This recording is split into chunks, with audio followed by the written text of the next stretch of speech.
Okay folks, we're going to try fitting a rotating magnetic coupling to this class 29, which has been the subject of some conversion already. So let's get into it and have a look how we're going to do it. Right, the body is lifted off fairly easily off this one. As I said, this one's been a subject of conversion before. So what we're left with here is this hook in between the buffers on the buffer beam.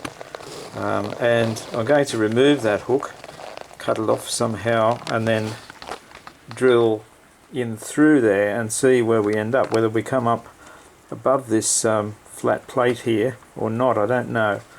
So we'll see how that goes. Actually, it's probably a good idea to lift this bogey out first before we start doing that, although it might make it a bit more awkward to work on because I'll still have the other bogey in there.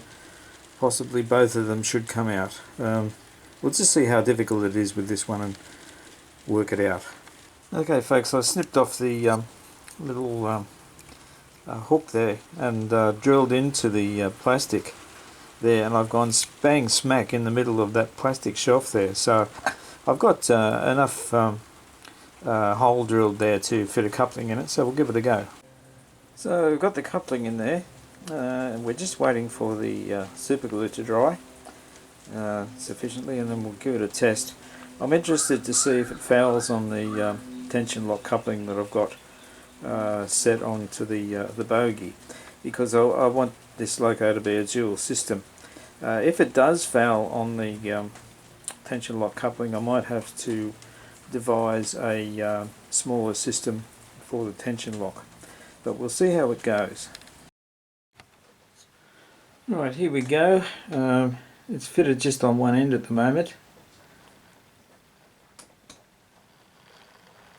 and what we'll do is send it over to the goods shed and pick up some wagons.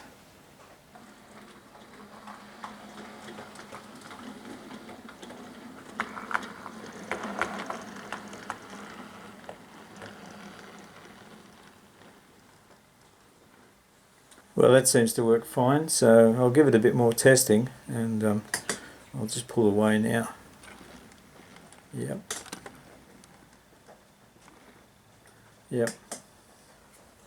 Okay, I found an issue.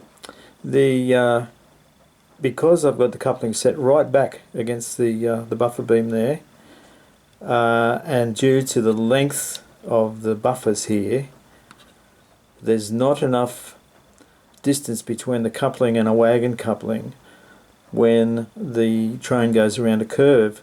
So what it's doing is it's pulling the wagon buffer up against this one, and this coupling's essentially not long enough. It needs to be redone so that it sticks out a bit further, and so that seems to be the problem. So if I can bring it out a bit more, I'll have to take it out and then bring it out a bit more and then try it again. Okay, this time I've set it a bit further out off the buffer beam by, you know, probably 2 or 3 mils, something like that. I've just pulled it out a bit just to see how it goes. So we've got, I hope, enough room there now, so I'll do another test on it. Second issue was the buffer heads were actually a bit loose and they were catching.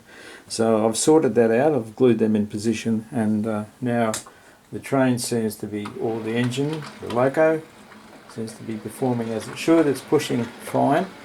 This is only a short train, but we've got a very lightweight wagon on the front there, and it's performing well through the S's there. So what we'll do is we'll go and grab a much longer train and fit that on, and bring it back and see how it goes through the same formation.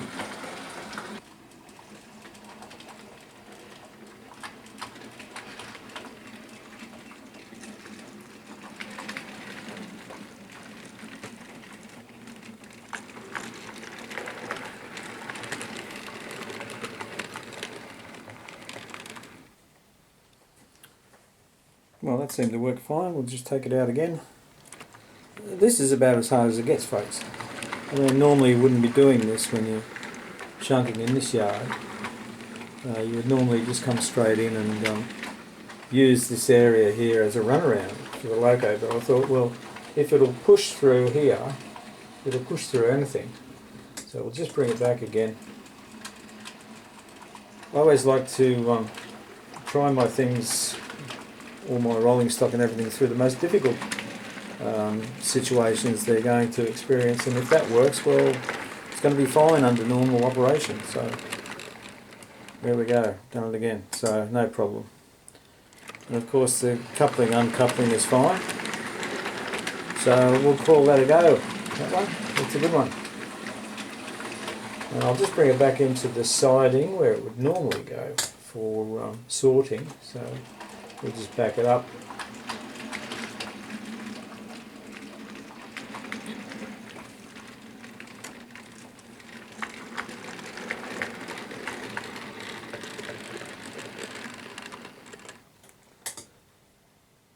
Just pull away a little bit so we can get the uncoupler down in there, in between the wagons and the loco. Just give it a bit of a gentle push. The couplings have dropped down and now the loco can pull away.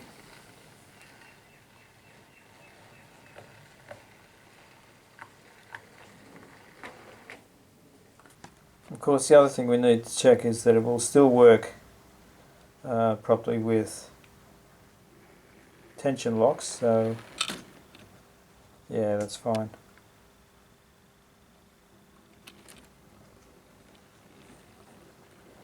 We'll try it with a newer Bachmann style. Right, this is the new small style coupling, Bachmann style I suppose we would call it. And what we'll do is we'll bring the loco in, and just to connect up with that, and we've got it.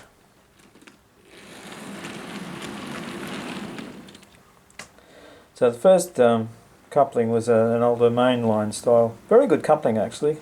I like them. If all tension locks were built like that, even though they're a bit bigger, they work really well. So that works, so that's fine. Right, now we have a coupling on each end of the locomotive, and it's time to do a test on it to see how much it can pull. So the limit or the maximum strain will be on the coupling behind the locomotive, and these two couplings here on this wagon and on the locomotive are the new coupling. Whatever comes behind those adds to the load or the strain on that coupling. As you move further back in the train, obviously there's less strain on the couplings the further back you go. So this is the one we need to watch here. And if that doesn't let go, well, we're fine. And it won't let go, I'm confident. We've got quite a long train here, and this is way more than I would normally pull. And I don't know what other people expect of their trains, but you can see that this one is actually quite long. Yeah, there's actually 27 individual wagons on here, so we'll just see how it goes. This is probably nearing the capacity of the locomotive actually, because this locomotive doesn't have traction tyres anymore, and it's quite a light locomotive. Even though I've put additional weight in it, it'll be getting close to its limit, I think. So we'll give it a go and we'll see what happens.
Okay, I'm happy with that. That's fine for this railway.